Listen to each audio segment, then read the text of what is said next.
Today, as you can imagine, today's 9/11 commentary was fascinating to me. So many levels, so many reasons, so many bases. And I,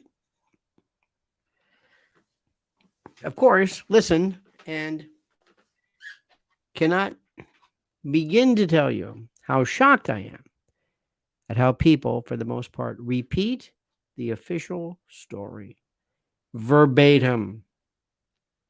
How on that day had immigration laws, had they been somehow, had they been watched, had they been looked at, had they been observed and enforced, very bad people would not have been allowed to enter. Remember Colleen, was it Colleen Rowley? Remember the individual, remember the stories about how these folks had so many red flags of these flyers. Muhammad Atta, and of course Hani Hanjour. My the most interesting. This was the pilot, I believe, the aerobatic pilot who flew into the Pentagon, who was prior to this event thrown out or dismissed or removed or asked to leave from some type of a civilian plane training because his ineptitude. And we can go on. I mean, I can tell you. I can tell you so many things. Do you know how many drills there were today 22 years ago? You know? I just thought about this just as we speak. The number of, let me see, 46 drills. 46 drills. Did you know that? 46. On the day of this event, 46 drills. Incredible. Now all of these facts, I'm not going to go through again. I'm not going to we're not going to do this. I've had 22 years of this, nobody cares. But did you know 46 that roughly that at the same time, one of the oldest axiomatic facts in the world, one of the oldest, is the one that says, be very careful of anything that is in the form of a drill. And this goes not for false flags or whatever, but if I find out that the police are conducting drills to handle, let's say, first of all, if I know in New York, as a matter of fact, sometimes you will see large numbers of police cars just driving, speedily through the city, just all of a sudden, they're incredible. And you see them, and say, wow, where are they going? Must be part of a drill. This is, sometimes they'll say, everybody's got to be here at this point, and they'll do a drill. I don't know if they do them anymore, but they used to. They would say, okay, on the corner of 72nd and Columbus, everybody's got to be there now. Go, and you just hear. I mean, you hear sirens from all over the world. All right. That would be probably the best time to rob a bank. When everybody is going this way, that would probably be the best way. Or if you're doing a bunch of bank robbery drills, that'd be the best time to do a bank robbery. How do you think somebody finds out ahead of time that you were doing bank robbery drills at that time? Maybe somebody overhears this or learns. Oh, we could go on and on. But you know what, my friends? Nobody cares about that. Nobody cares in the least. Imagine. Try this on for size. Thought experiment. You have come from the future and you show up in Dallas or wherever, November 29th, 1963, a week after. Now think about this. Just let your mind. You're from the future. You're there a week after, and they don't know anything yet. Nothing. They don't know anything yet. They haven't figured out anything. They don't know. And you show up, and you're from the future, and you say, "Hi, I'm in Dallas. Well, what is your name? Oh, you know who that guy is? Who? He's a whatever. His name is Abraham Zapruder. Zapruder."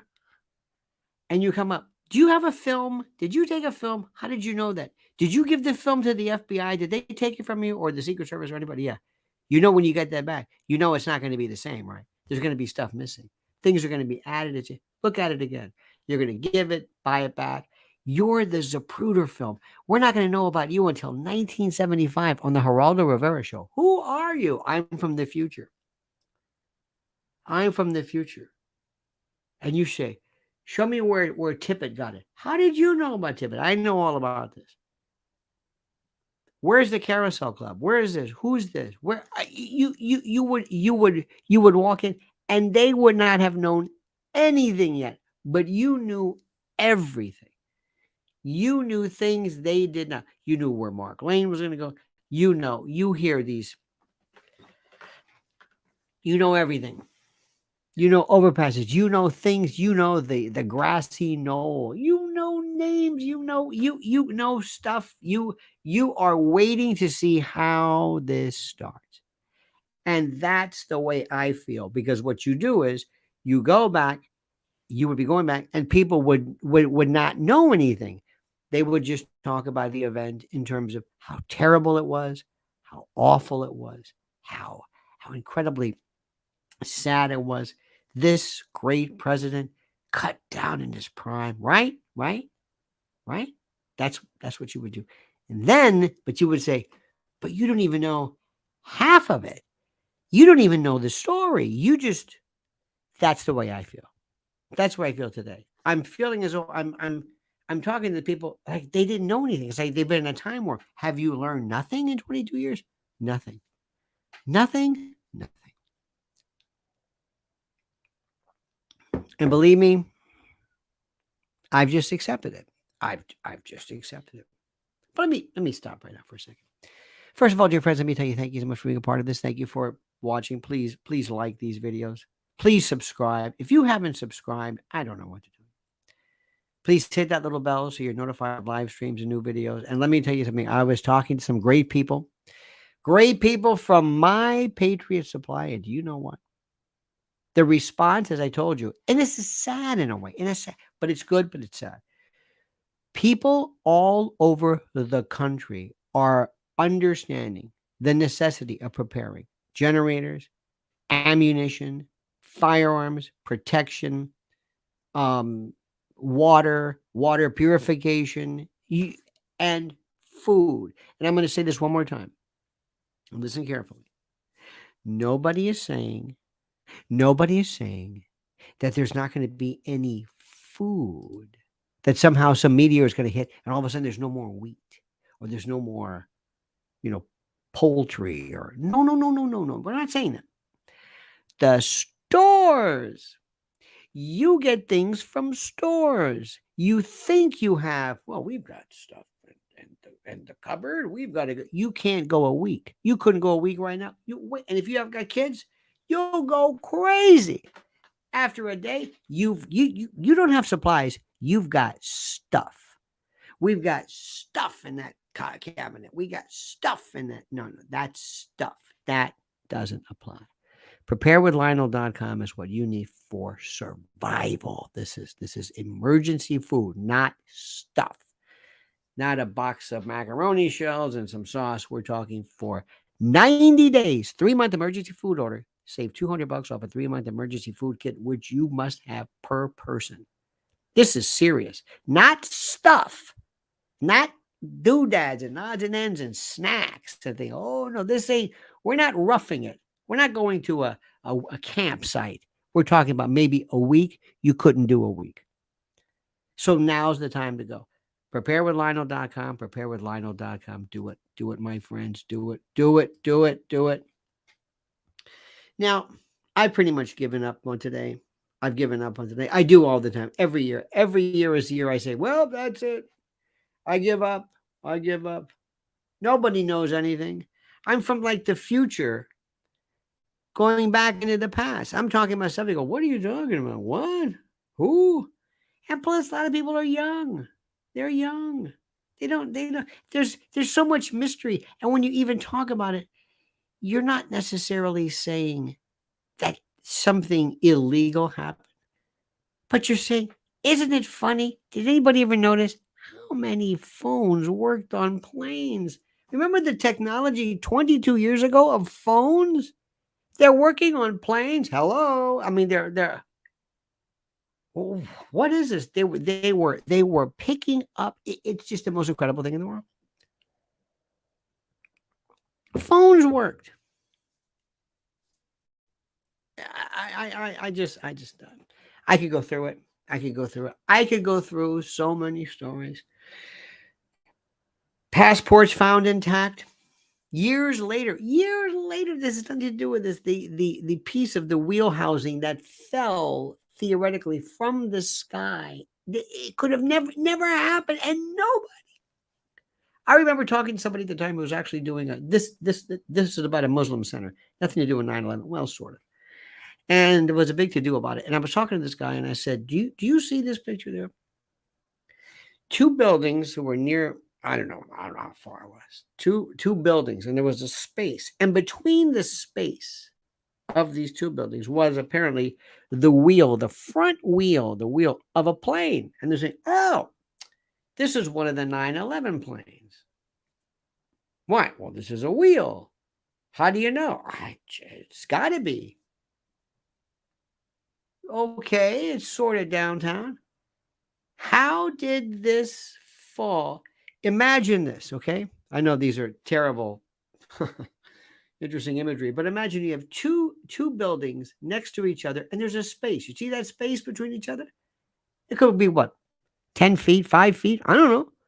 Not, I mean, just a little space, a little tiny space, like an alley between two. Now, assuming this is maybe, I don't know, 5 stories, 6 stories, pretty tall, right? A plane flies over. A wheel somehow comes off. A wheel housing. I don't know how. It just does. Okay. And it falls. And it's got to land between these two buildings.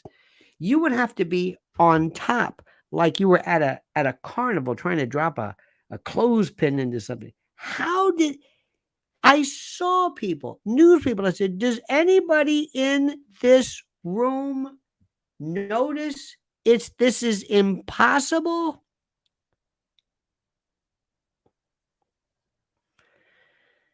I'm not going to mention names. I'm not going to bring up names of people, that I'm not going to talk about stuff and who is who and whatever it is. But every now we had a thing called Flight 800, TWA. Another one we had. And all these people, these folks would say they saw this, you know. No, that's not what you saw. You saw something else. Oh, I did? Yeah. Oh, okay. I saw a flying saucer. No, you saw swamp gas. You saw Venus. You saw lithium balloons. Oh, okay, I saw it. That's it. Yeah, it's common. And we're told this. And we're just, this is who we are. No, nothing to see here. No. And two things happen. Not only do we not understand what's happening, but we don't react.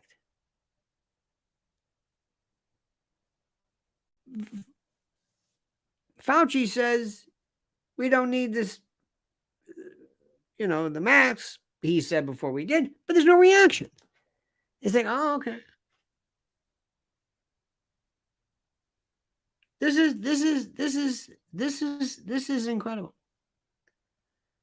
There's so many little things here. But I found out that you must understand something.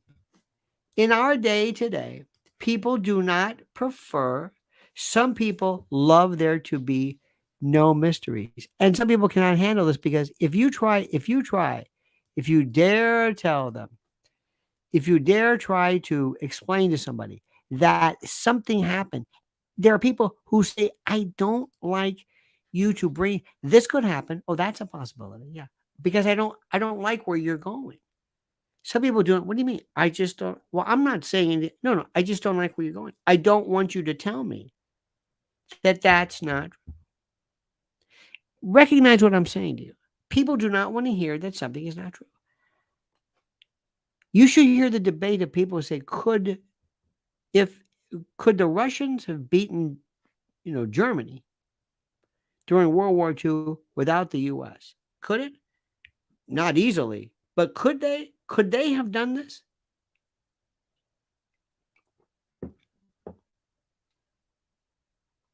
Forget D-Day, forget all that stuff. Could they?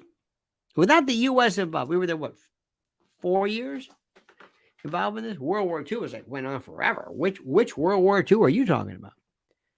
You're talking about the North African? You're talking about the Japanese? You're talking about what world?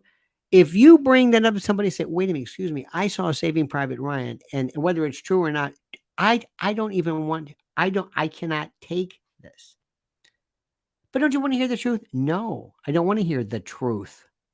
I want to hear what I want to hear. And that's not to say it didn't happen.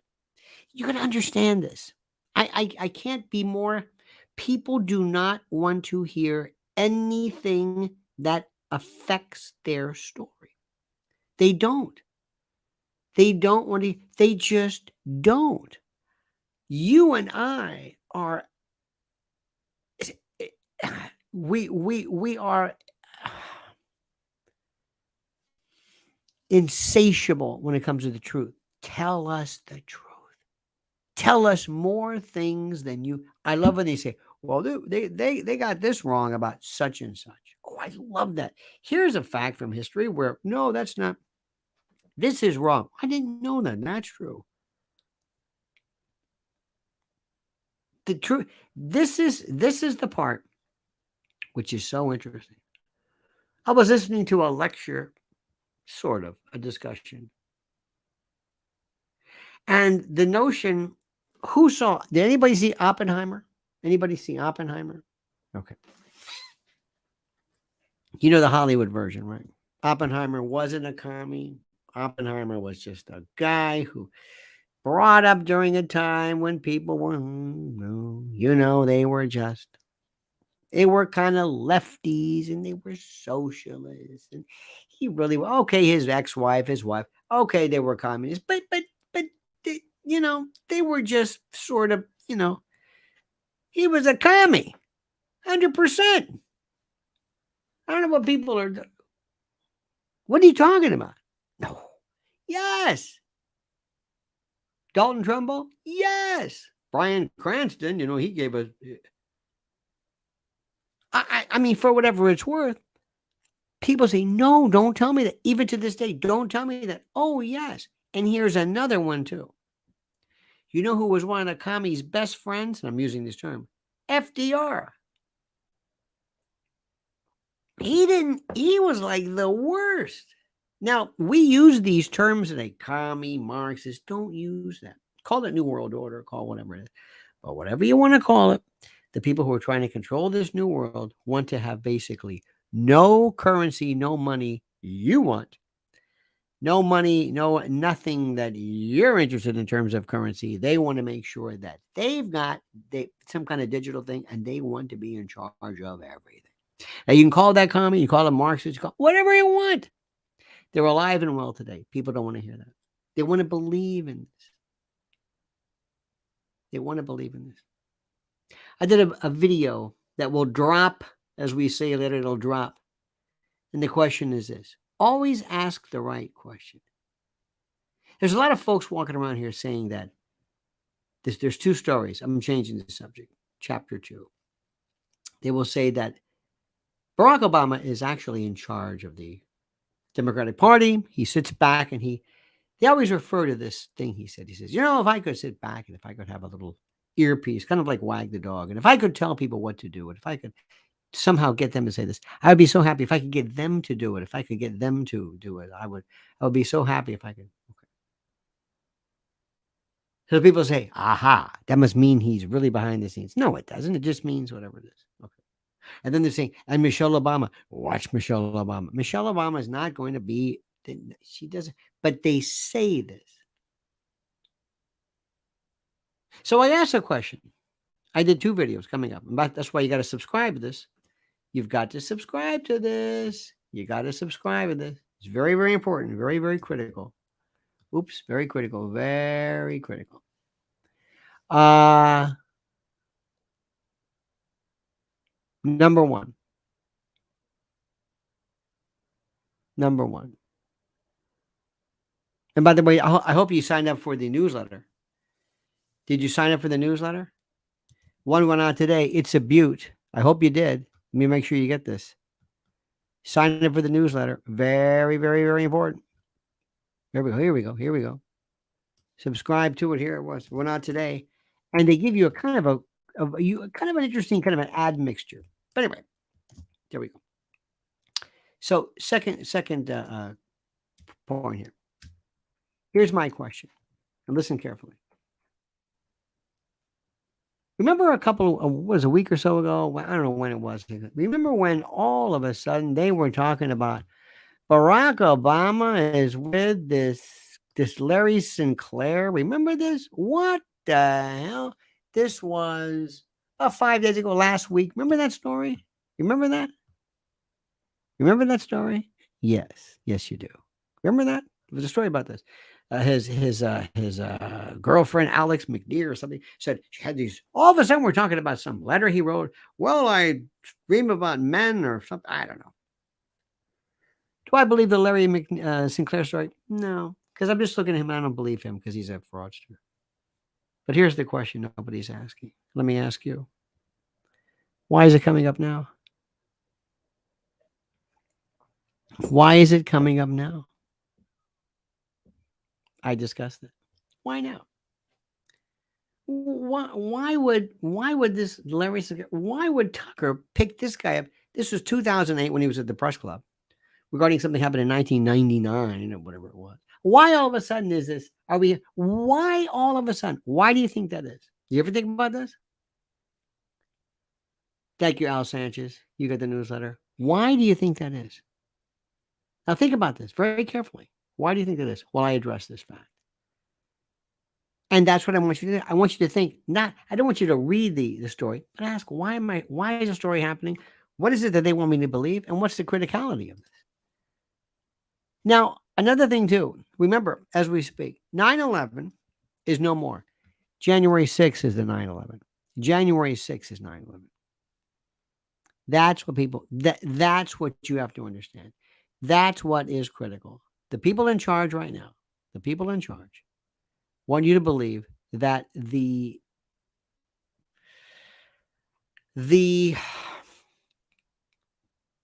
moment of horror happened now. Thank you, Edie. Now. It happened now. Not 22 years ago. Remember what I told you? When Republicans are in charge, when Republicans are in the leadership, the bad guys, the boogeymen, are always foreign terrorists. When Democrats are in power, the bad guys, the terrorists, are always homegrown.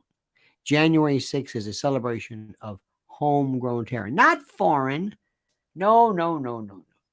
Unless it's Russian, of course. That's a different story. Know how this thing works. Always ask yourself, why am I hearing this?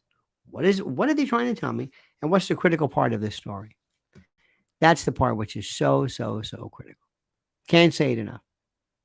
So, my friends, on this terrible day, I want you to understand something. And here's what I'm saying so that let me go back to 9/11, then I'm going to finish up with this. Number one, I have no way of knowing who does what, who did what. I have no clue, whether it's JFK, RFK, MLK. I can't tell you that. I can only listen to the story and tell you that particular part of this makes no sense. That particular part of the story makes no sense. That version of the story, that doesn't make any sense. That's not true. That didn't happen. That could have happened. That's dumb. That's weird. That's strange. Whatever it is. And when I point something out, it doesn't necessarily mean that there's an issue of right or wrong or false. It just means that that doesn't make any sense. The Honeyman, honoring all our first responders, 9/11. Ask questions. That is correct, dear friend. Ask questions. The Honeyman himself, C.S. Christos. Thank you, my friend. Always ask questions. And also say when somebody doesn't make any sense. That doesn't make any sense. That's a weird story. How'd that happen? Remember when we used to watch Columbo and he said, wait a minute. You say you answer the phone this way, but you answer it like that. But you're left-handed. And you weren't wearing slippers because it was Tuesday. Now let me get this straight, man. One more thing. We loved it. Remember the Hardy Boys? Nancy Drew, Agatha Christie, Murder, She Wrote, Quincy. We loved going through true crime unless it's something that's over and done with. That's all. If I told you I'm a detective, I'm investigating the possibility of some form of burglary, whatever. Well, interesting, the alarm happened, or the video cameras went down right before the event. Really? Yes, that's odd. Had they ever gone down before? No, they haven't. So tell me, how many video cameras in this warehouse? There's about 100. And the only ones that went down were here at the point of entry? Yes. You'd be saying good thinking. Now, jump to 9/11. Are there any video cameras of the planes flying in? Well, no, there's like 5 frames or 3 frames of the. It looks kind of like I don't know what it is, some kind of like a Loch Ness monster. Just boom. That's it. That's it. That's all there is. How many cameras are there? That's the most secure place. Does that make any sense to you? Don't ask that question, why, please. Wait a minute. I'm asking the same question I would ask in the other case that you told me would be good if this was a warehouse burglary. Why can't I apply that same questioning? Don't. That's the way people are. Don't. Just don't do that. And as soon as they tell you don't,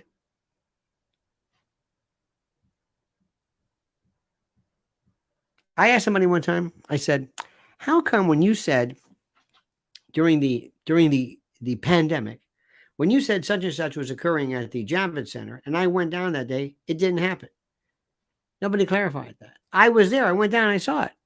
It was there wasn't what you said it was. No, whatever. See, because what happens is nobody asks any question. Never, ever, ever, ever, ever, ever, ever, ever. Oh, look at Liz says, I wish I'd introduced myself to Christos at your show. I guess I was too shy. Oh, for the love of God. This man is nothing but a charmer. Liz, you should have done that. We have to have one of those greets. Would you ever show up to a greet? If I figured some place that we could ever have that was kind of like centrally located, I don't know. But would you ever do that? I think that would be the greatest thing in the world. Wouldn't you love to walk in with that with a button on, or you're saying, you're so I don't know. You're Gray Fox? You're what? You're Liz? I think that would be a blast.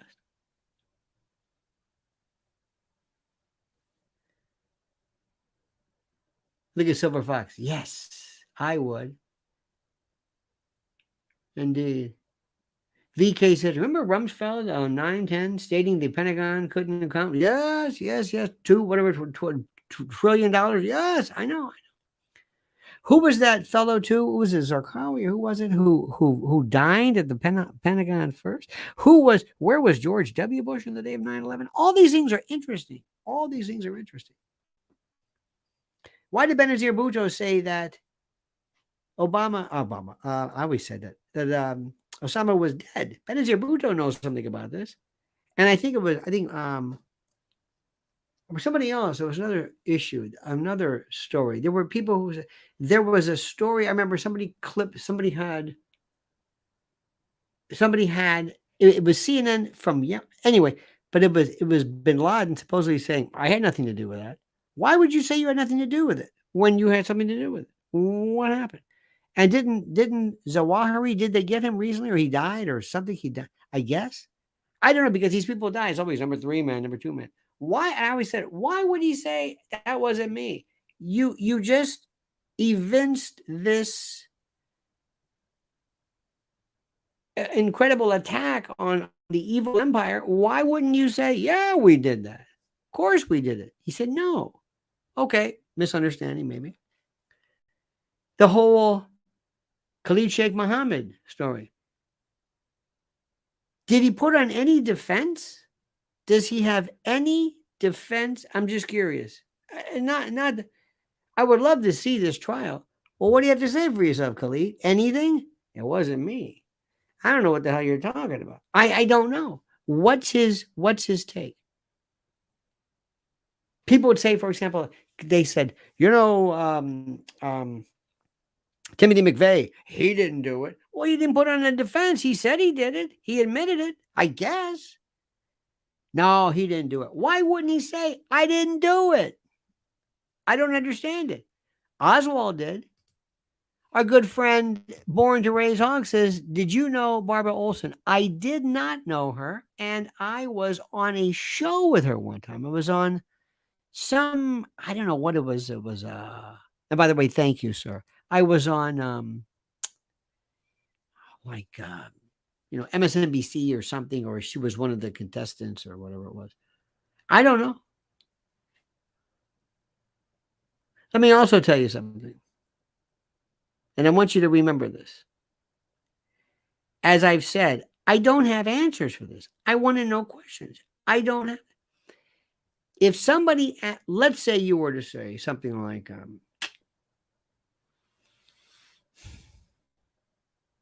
I don't know, whatever you want to do. Shanksville is one of my favorite subjects because of the testimony that people heard. I remember one time I think it was a 5th year anniversary. I forget what it was. It was Eye on America, and it was Katie Couric, and the fellow was there. They were talking to somebody named King. I never forgot. I think his name was King. He was the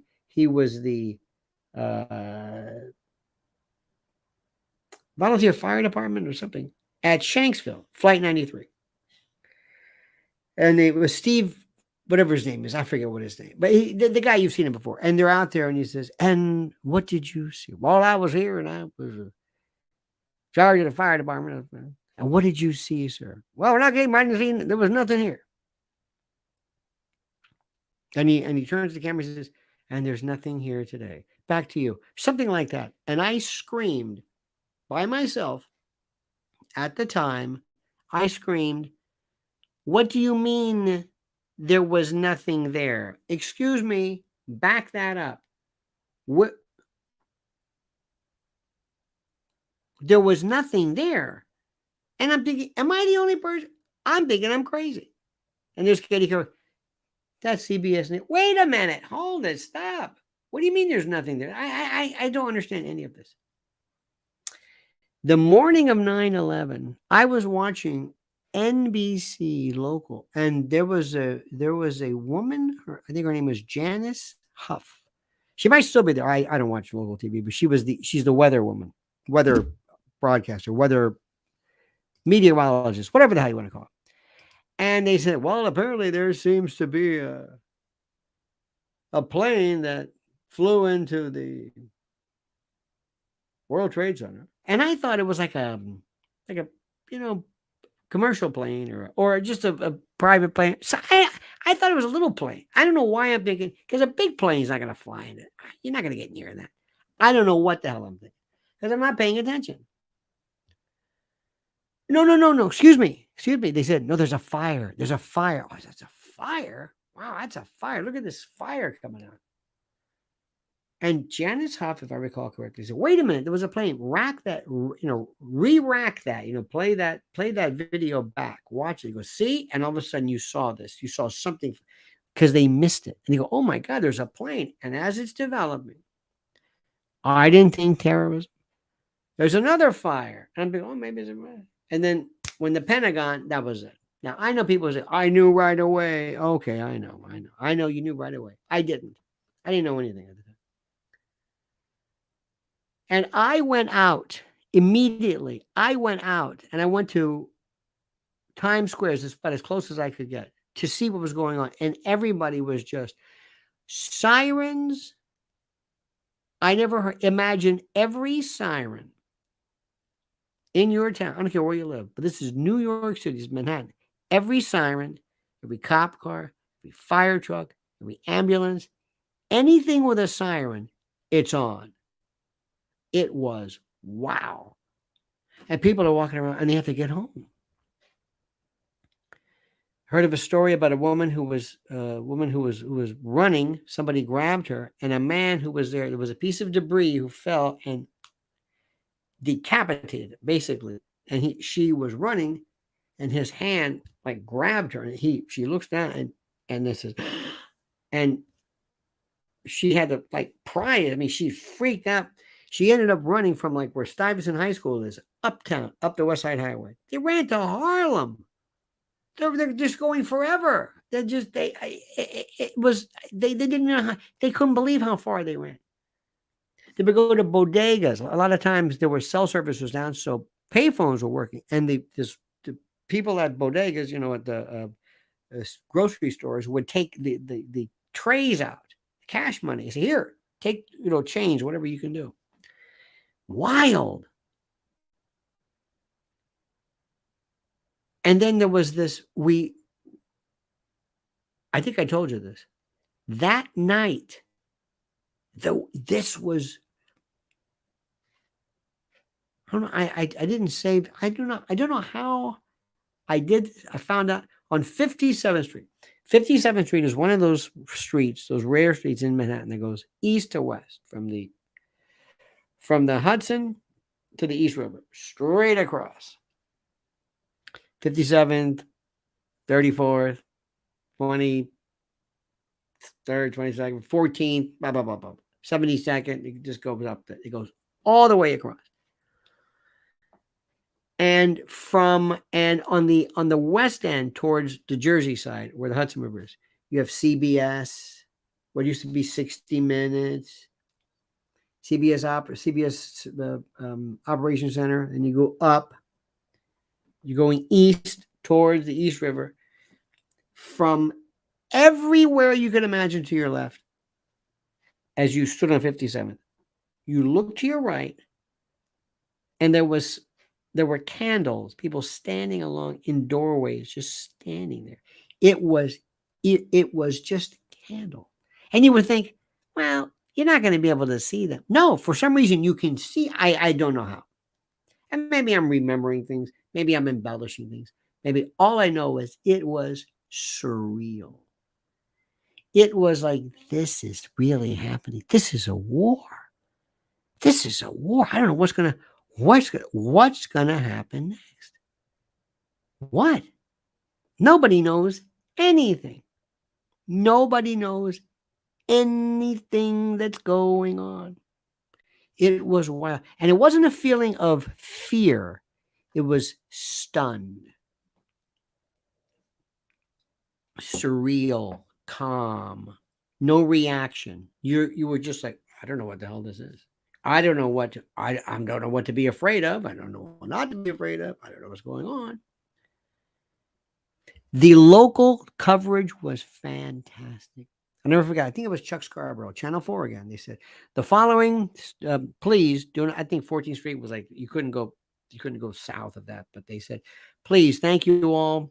For people brought everything, blankets and water. So what do we need? We need batteries, cell phone batteries. And I'll never forget this, booties for dogs, cadavers. And I thought to myself, why don't they have those? I don't know. That's what they said. I remember that.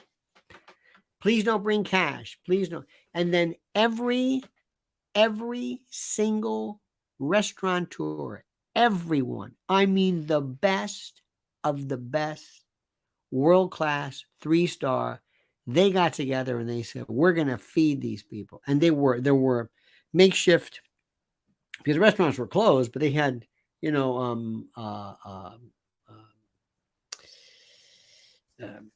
tents and, covering, but the best food anybody's ever seen. And then here's some dirty stuff. They were setting up a tent. Somebody said they saw me a tent where they told people, advising them from the unions, if you work overtime, see the whole idea when you work for the city or the TP or the police department or fire department, any unused overtime gets converted over when you retire. So you can work triple. I mean, they're doing like quadruple. The people who retired because they were doing a good job, but they had one little group and they didn't want to have a sign that says, go over there. And they're advising them, make sure you do this, make sure you do this. Even then, make sure you check in, you get twice, double time, overtime, whatever it is, because this is where people really, and there's no reason why they shouldn't, enjoy this. Then you found this one group, I forget who it was. It was the iron workers or the iron fitters or the water fitters or whoever the hell it was. They didn't like that these other people were there versus them. And they would like cut hoses with acetylene. They were like doing sabotage at 9/11. Not a lot, but there was this one group. There's some rotten stuff there. They said that in some of the banks, some of the stuff, things were missing. I'm just saying. Then you hear all these stories. All of a sudden, there were people who were there. The halal carts, the various food carts, they weren't there that day. And you hear this, and they repeat this. I can't substantiate it, but it's one of those stories. It's weird. It's like they knew not to be there. And then you always hear this story. And I had this friend of mine in Jersey. They were from Syria or who knows, whatever the story is. And we went to their house and they were gone. They just left in the middle of the night. Now, these stories, but you hear this over and over. The smell for so long, metal, electric, fire, metal, an acrid, metallic smell everywhere. It was just incredible. And then courtesy. You never heard horns. Nobody honked. No, it was the nicest thing. This was really something. And American flags. God bless America. Right at Columbus Circle, right there, they sold more, of course, made in China, whatever it is. But the thing is, you couldn't keep.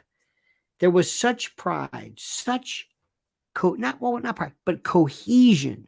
Like you can't believe. The big concert at the Garden. Firemen, everybody. Paul McCartney with the worst song he's ever written. Freedom. I never understood that. Freedom. We got things knocked down and these were free. Okay, whatever you say. I think Bruce Springsteen was The Rising is good. I kind of like that. Because of the melody, the melody, really. It's beautiful. It was. Never forget. Never. Oh, and this was also interesting. In our neighborhood, it was kind of like a cop bar. And the thing everybody said when you met somebody was, did you lose anybody? Did you lose anybody? Did you lose anybody? And the weirdest thing was that, I was talking to a friend of mine who was a cop. I said, I'm very glad to say I didn't know anybody. I didn't lose anybody. And the cop tells me, oh, yeah, you did. Because I used to do different things for the police, different functions. He says, remember the cop who brought you home from he goes, him. That was one. David Letterman, the story goes, and I don't know how true this, but I think it is. David Letterman, there was a firehouse, 49th and 8th, something like that. Nobody came back. the whole place. And the story goes that either Letterman uh, either bought them a truck or did something, but really, absolutely graciousness. Didn't make a big deal about it. Didn't say, "Hey, look at me." More people did so much because they just did. It wasn't like, "Not now, not now." People just felt it. And when you would go by this one fire station, they'd always have the doors open and kids would walk by. And now you go by every fire station and they have paint, portraits of the people who were gone that day. I mean, it was something. And many people say they were going to put those fires out. They were there. And then we'll just leave it at that. And then you have to imagine, I talk about this in my private stuff, but you got to hear what firemen say, what they say. And let me tell you who was magnificent. Rudy Giuliani was so, people who hated his guts loved him. Loved him.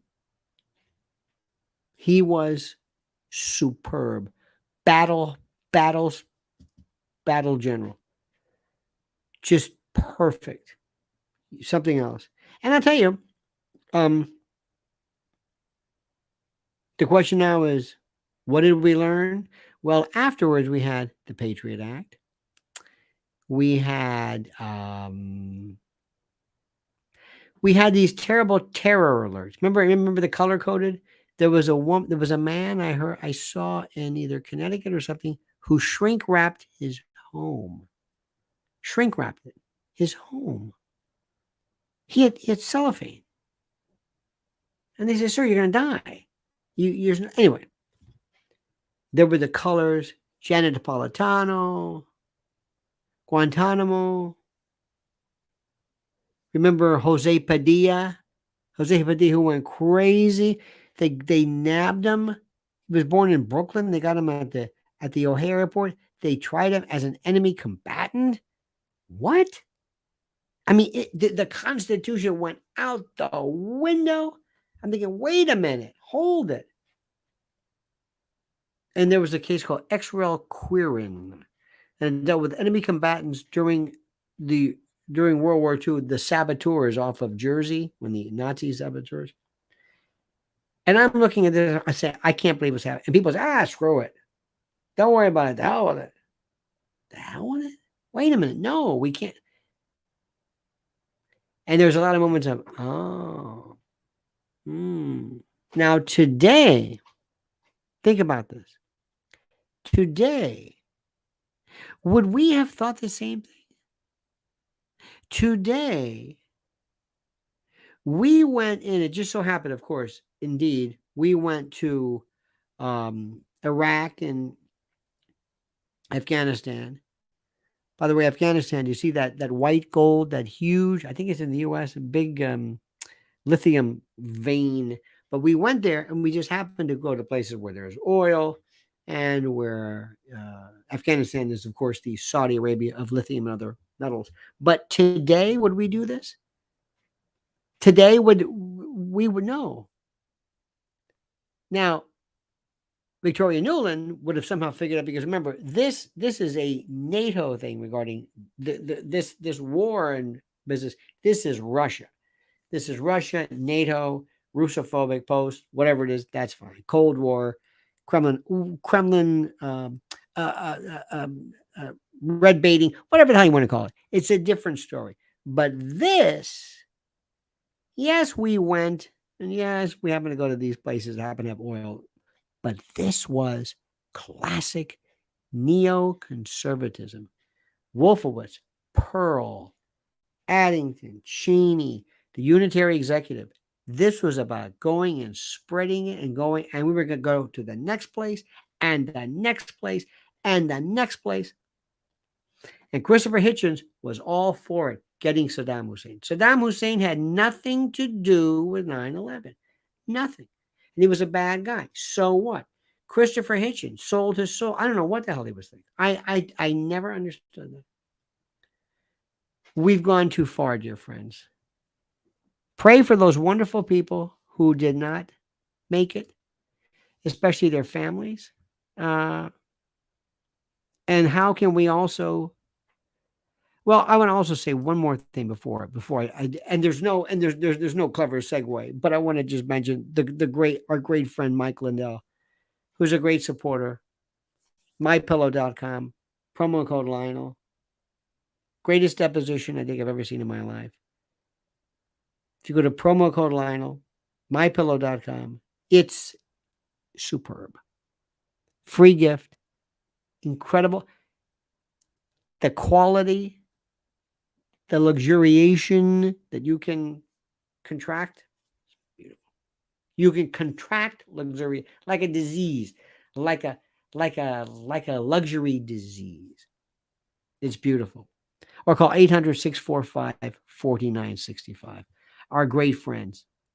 Love them, love them, love them.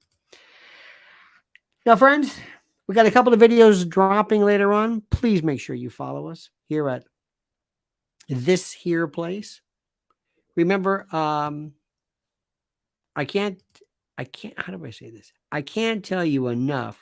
I can't put it into words that what I'm trying to do is to make you think differently. And just think a little bit differently. Don't necessarily, remember, it's the questions that matter. What are the questions you have about that? And it's never a problem for you to say, I don't buy this official story. All right, dear friends, we love you. Have a great and glorious night. Thank you so much for being with us. To our dear friends, to Born to Raise Hogs, thank you. And to my brother in arms, the lovely and talented, you know him, you love him, Christos Stavro, the honey man. Thank you so much, brother. We'll talk to you soon. Have a great and glorious day. And don't forget the monkey's dead. The show's over. Sue you. Ta-ta.